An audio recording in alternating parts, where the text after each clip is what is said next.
Lectura del Santo Evangelio según San Lucas. En aquel momento se presentaron algunos a contar a Jesús lo de los galileos, cuya sangre había sido mezclada por Pilato con la de los sacrificios que ofrecían. Jesús respondió: ¿pensáis que esos galileos eran más pecadores que los demás galileos porque han padecido todo esto? Os digo que no. Y si no os convertís, todos pereceréis lo mismo. O aquellos 18 sobre los que cayó la torre de Siloé y los mató, ¿pensáis que eran más culpables que los demás habitantes de Jerusalén? Os digo que no. Y si no os convertís, todos pereceréis de la misma manera. Y les dijo esta parábola. Uno tenía una higuera plantada en su viña y fue a buscar fruto en ella y no lo encontró. Dijo entonces al viñador: ya ves, 3 años llevo viniendo a buscar fruto a esta higuera y no lo encuentro. Córtala. ¿Para qué va a perjudicar el terreno? Pero el viñador respondió: Señor, déjala todavía este año. Y mientras tanto yo cavaré alrededor y le echaré estiércol a ver si da fruto en adelante. Si no, la puedes cortar. Palabra del Señor. Sentaos. ¿Seguís pensando todavía en esa definición antigua del catecismo sobre Dios, que Dios es un ser creador del cielo y de la tierra, que premia a los buenos y castiga a los malos? ¿O deseáis que fuera así? Que Dios premiara a los buenos y a los malos que nos los quitara delante. Muchas veces sigue funcionando esa imagen del Dios justiciero.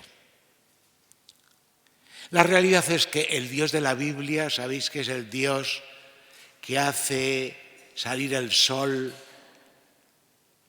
y llover la lluvia sobre los buenos y los malos. Bien, hoy la primera parte de este Evangelio de Lucas habla precisamente sobre este tema.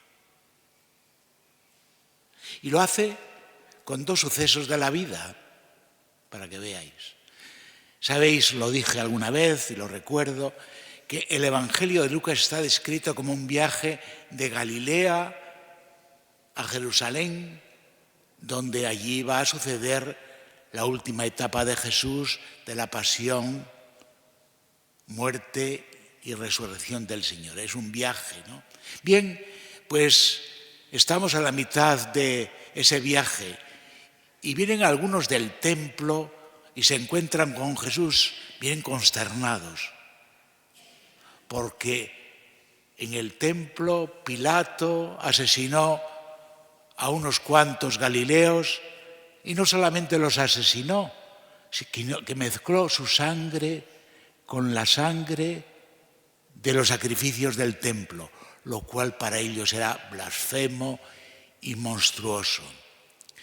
Sucedía con frecuencia estos casos. Cada vez que había peregrinaciones a Jerusalén, sabéis que los judíos son muy nacionalistas, lo siguen siendo todavía. Y en el tiempo de Jesús había un grupo que eran los celotes, que se rebelaban contra el poder del imperio Y muchas veces para achantarlos, pues el emperador romano, mejor dicho, el delegado, Herodes, o Pilatos en este caso, que era el gobernador en aquel tiempo, pues hacían una escabechina entre los celotas para atemorizar precisamente a los demás y que no se levantaran.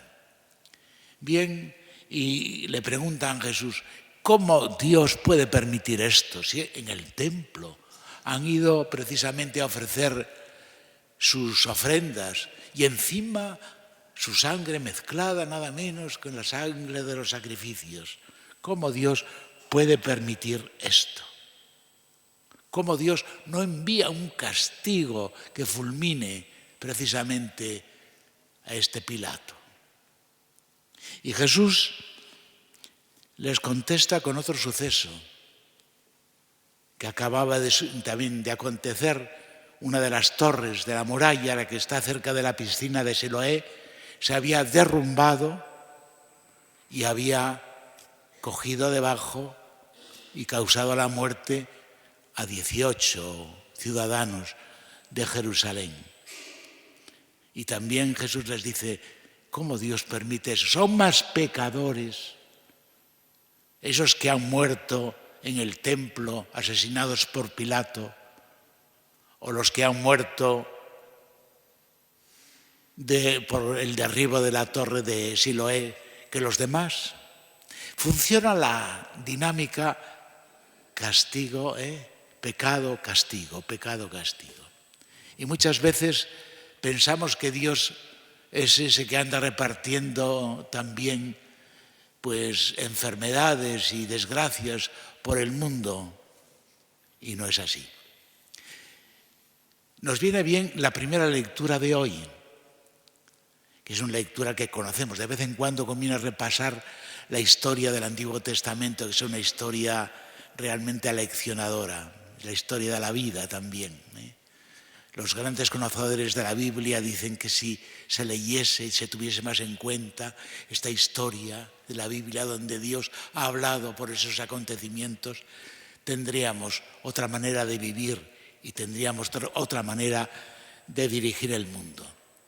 Dice que Dios se apiadó del sufrimiento de su pueblo esclavo en Egipto y que oyó sus quejas. Y entonces no cogió al pueblo y lo llevó a la tierra prometida en una nube. Fue Moisés. Reclamó la cooperación de Moisés y es todo el pueblo el que durante 40 años, así se describe, va a ir escribiendo esta historia de venturas y desventuras hasta que llegan a la tierra prometida, como diciendo, Dios no hace nada sin nosotros. Dios nos ha creado y nos ha dado una serie de facultades, la libertad, nos ha dado la responsabilidad, nos ha dado una serie de conocimientos, una conciencia, para que nosotros actuemos. Y muchos de los males que suceden en este mundo no los tiene que castigar Dios. Dios no castiga nunca, no sería Dios. Sino que somos nosotros los que tenemos que reaccionar y los que tendríamos que poner más mano en el arado, más compromiso en la vida. Tendríamos que sentirnos realmente más reclamados a participar en la vida. Y esto es eso. Os lo iba a decir con un dicho que hay a propósito de un monasterio donde el abad, y nos comportamos como el abad, que le decía a sus frailecillos, id a trabajad todos y luego vengamos y que comamos. Y a veces nos pasa eso también a nosotros, que el mundo lo arregle otro, pero nosotros nos quedamos sentaditos en el banco, lamentándonos y criticando a lo mejor lo que está pasando, pero sin poner la mano en el arado. Y es precisamente lo que trata de... Dice, ay de vosotros si no os convertís, todos pereceréis, si no cambiáis de vida, de actitud, si no ponéis más carne en el asador, si no vivís la fe con más brío, con más valentía, con más entusiasmo. ¿Qué pinta la Iglesia? Lo nuestro es poner en este mundo el reino de Dios, el reino de la verdad, de la justicia, del amor y de la paz. ¿Hay algo más importante que esto? ¿Creéis que esta misión de la Iglesia es baratija y que nosotros vivimos en la Iglesia sentaditos a ver si viene alguno a poner justicia, a decir la verdad, a poner paz en este mundo? Y echamos la culpa a Dios. ¿Cómo Dios? Porque podemos poner nombres, ahí está lo de Ucrania, ¿no? ¿Cómo Dios no fulmina a algunos de los jefes? No voy a decir nombres porque a lo mejor coincidimos, ¿eh? Y decimos, por lo menos que nos los quite delante. ¿Cómo Dios permite que pueda gobernar fulano de tal, ¿no? Y además muchos se crean como elegidos de Dios para poner al pueblo y llevar al pueblo como si fueran el Moisés de la primera lectura en este tiempo, ¿eh? Este es el problema, ¿eh? Y por eso la vida de fe es un modo de vivir. Y mientras no caigamos en la cuenta de esto, la fe vale de poco y la religión que pinta en este mundo, ¿eh? Porque no venimos aquí a ser el opio del pueblo, como decían algunos. Venimos a cumplir con una misión, a tomar la vida con responsabilidad, que es la segunda parte del Evangelio de hoy, lo de la higuera estéril. Plantó una higuera esperando frutos, iba un año, no daba frutos, iba otro año, no daba frutos. ¿Qué pinta este árbol en mi viña? Por eso le decía al viñador, córtala. Y el viñador le dijo, ten paciencia. Es la parábola de la paciencia de Dios. Dios sabe también, el Señor sabe que la conversión a veces es difícil, cambiar nuestra vida, convertirnos por dentro. Además vivimos un ambiente que nos acapara muchas veces, nos aplasta. De los valores estamos pasando pues a los intereses. El mundo no es, decimos, han desaparecido los valores y abundan los intereses particulares, los intereses ideológicos, los intereses partidistas, los intereses, en fin. Y quedamos igual, ¿no? Y vivimos una vida también un tanto dominada. Compramos lo que dicta la publicidad, vestimos de la forma que dicen, pensamos de la forma que nos influyen. ¿Para qué queremos la libertad y el espíritu? ¿Para qué lo queremos? Dios nos hizo libres, ¿no? Por eso podemos vivir una vida estéril también, una vida distraída, una vida superficial, una vida, pues bueno, ¿cómo andas? Voy tirando, es una frase muy bien, voy tirando. Como si la vida fuera simplemente eso, un ir tirando. La vida hay que vivirla con responsabilidad. No me voy a entretener más, pero quiero acabar para que veáis con una oración que se atribuye a Teresa de Calcuta, una mujer, una monja pequeña en el mundo de la India, y mirad qué llegó a ser porque tomó la vida en serio. Y dice ella sobre la vida, dice, que nos puede valer para nosotros, dice, la vida es una oportunidad, aprovéchala. La vida es belleza, admírala. La vida es un reto, afróntalo. La vida es un deber, cúmplelo. La vida es preciosa, cuídala.